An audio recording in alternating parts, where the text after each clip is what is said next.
This podcast is produced by Benchmark Education.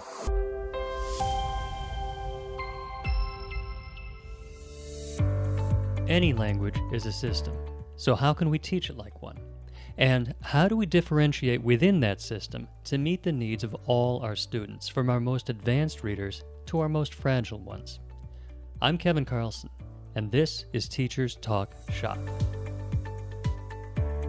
Have you taught a skill 1 week and then a couple weeks later, your students look at you like they've never heard what you've said? That's decayed learning. And it's an enormous problem in phonics because we have a couple years, these early years where we're teaching so many skills so quickly.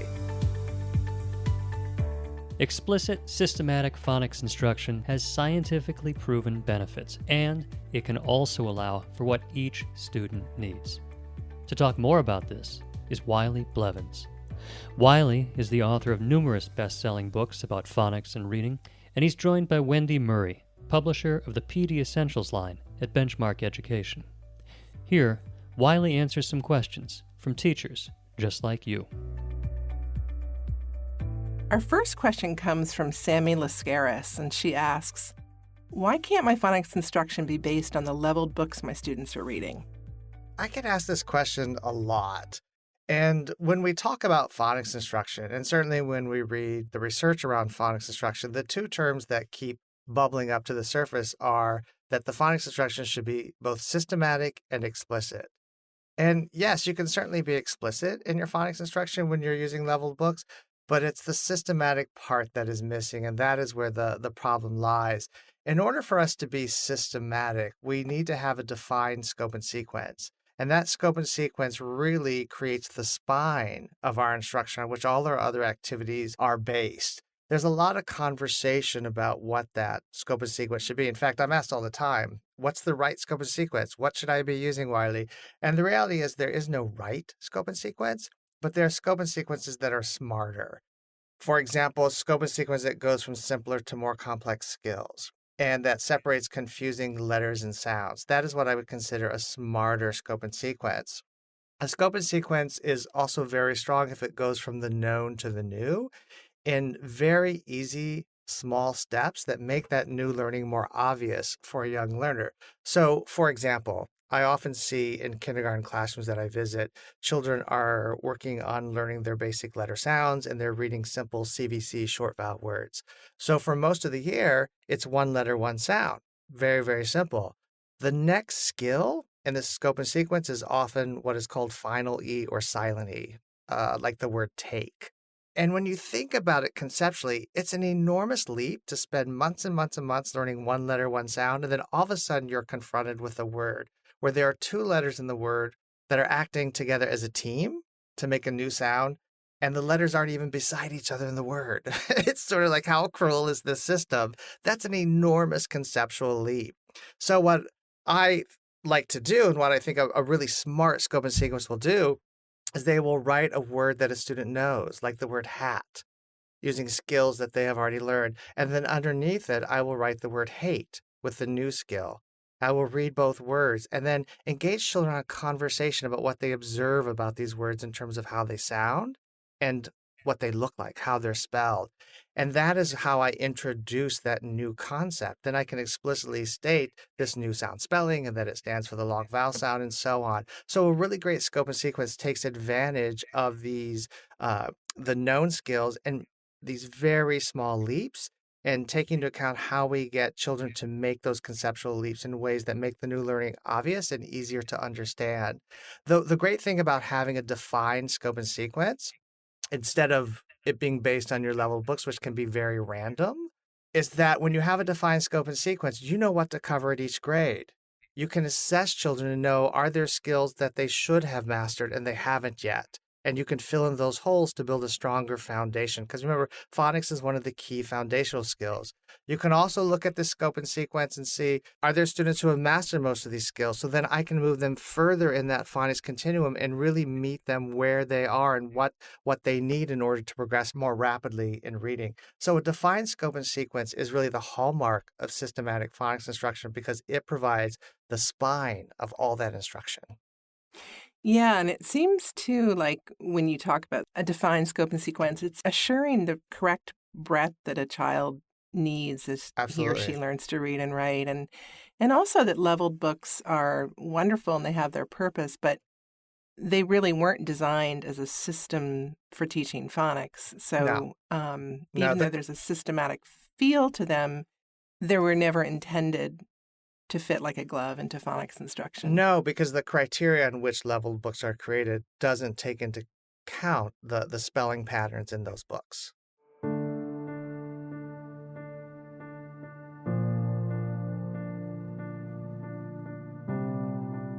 So, we've learned that a defined scope and sequence is critical to the success of systematic phonics instruction.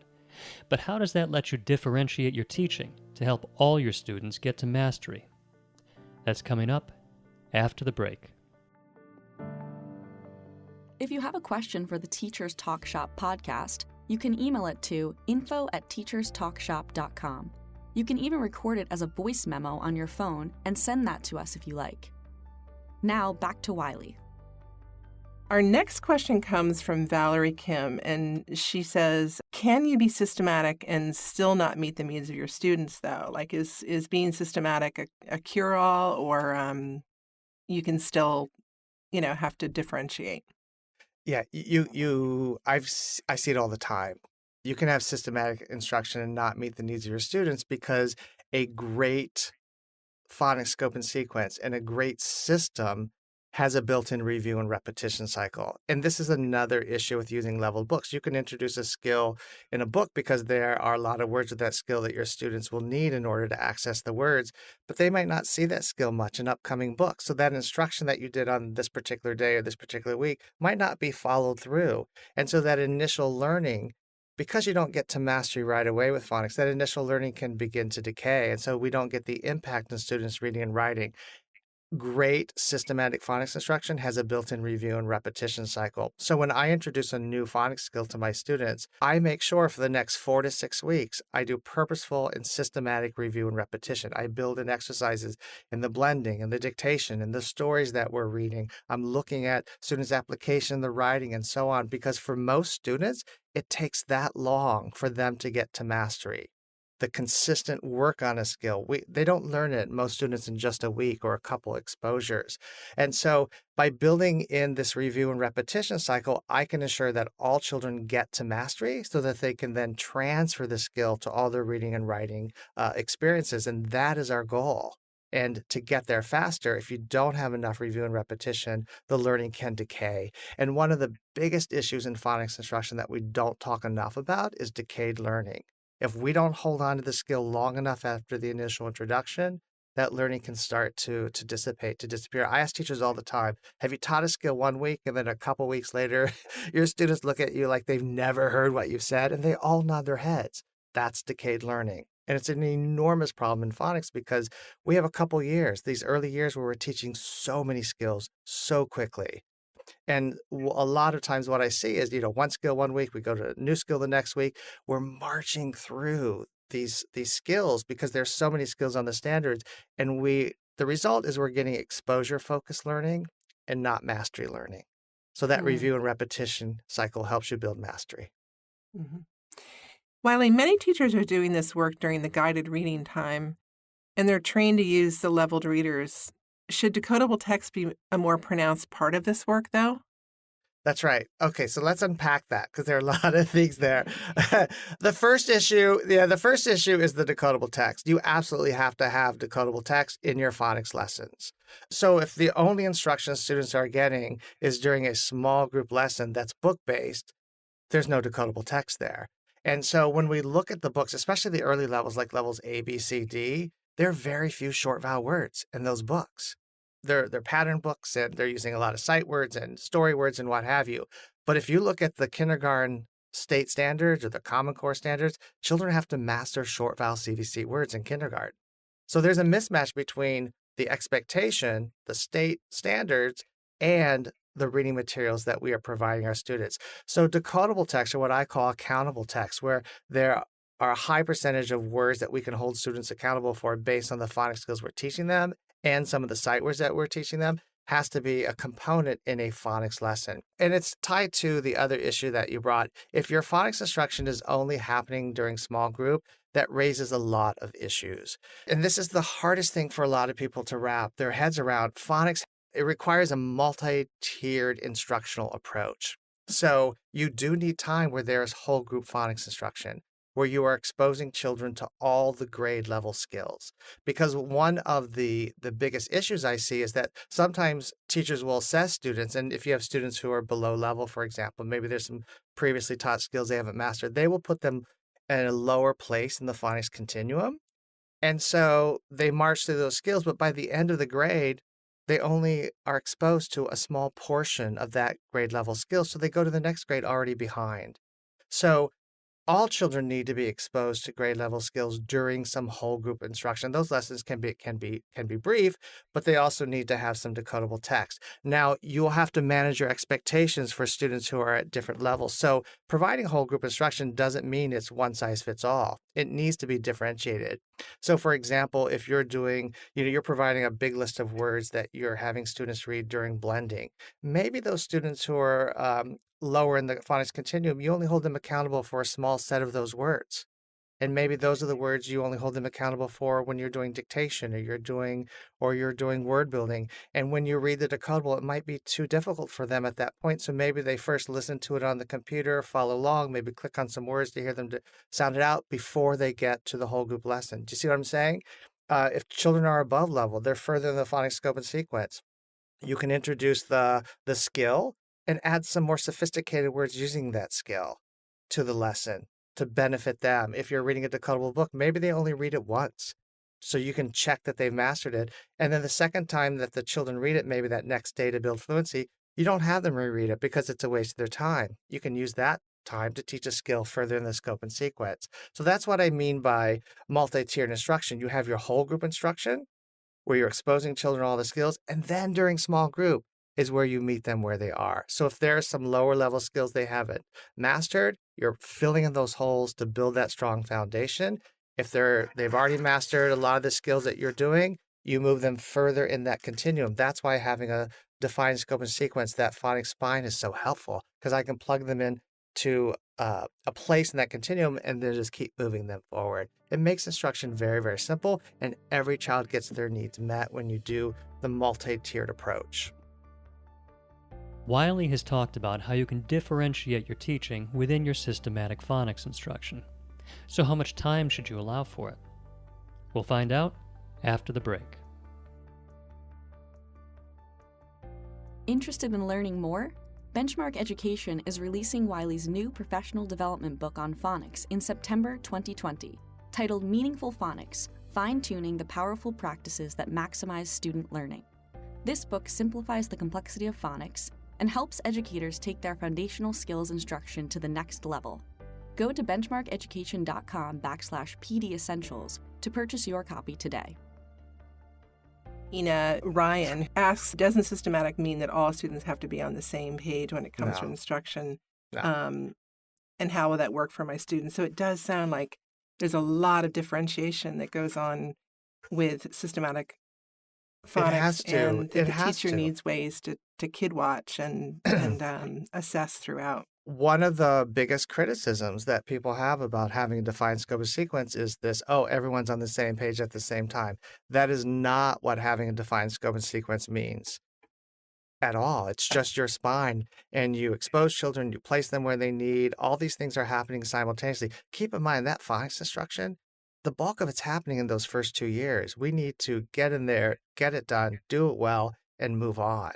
And so it's a really small targeted period of time in which we have to do right by our students when it comes to introducing these skills and getting them to mastery so they can transfer them. Wiley, what's an amount of time per day for phonics instruction? Mm-hmm. Is there a range, or what's the basic?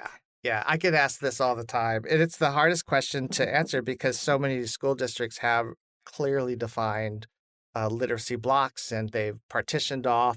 I will say when I see teachers devoting only about 10 minutes to it, it doesn't feel like enough to me, only because when I define great phonics instruction, during that time, they're reading and writing to apply those skills every single lesson. So when I think of a phonics instruction, it could be a short 5-10 minute introduction with some activities, but then they're spending another maybe 10 minutes applying it to the reading of a decodable or countable text and then writing about that text, which is tremendously useful application. So for me, I need a good 20 minutes, maybe 30 minutes, depending on the grade level and how much I'm doing that particular day. But you need to think about a phonics instruction as also including reading and writing. So people like to segment it. There's phonics and it's this isolated lesson. And then over here, we're doing reading. I don't think of it that way. It's phonics with reading and writing. And we may be doing other reading during small group, but that's still extending that application and that work with all the skills children have been learning up to that point. So if we're just doing phonics and it's isolated, and then we're going to a leveled book, there could be no connection. There could be no follow-through.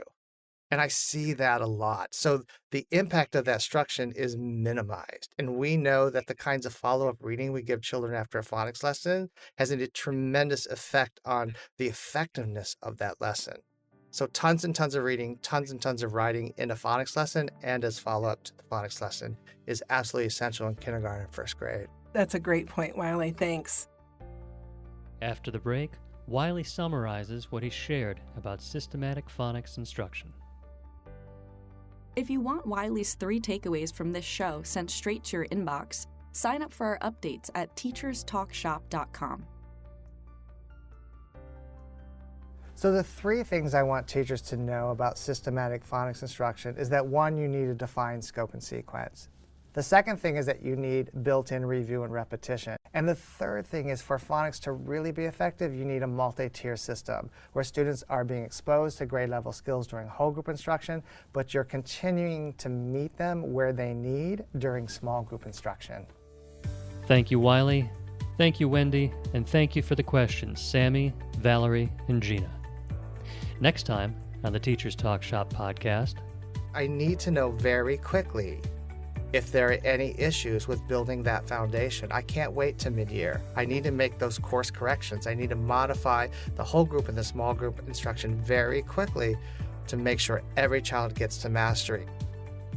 For the Teachers Talk Shop podcast, I'm Kevin Carlson. Thanks for listening.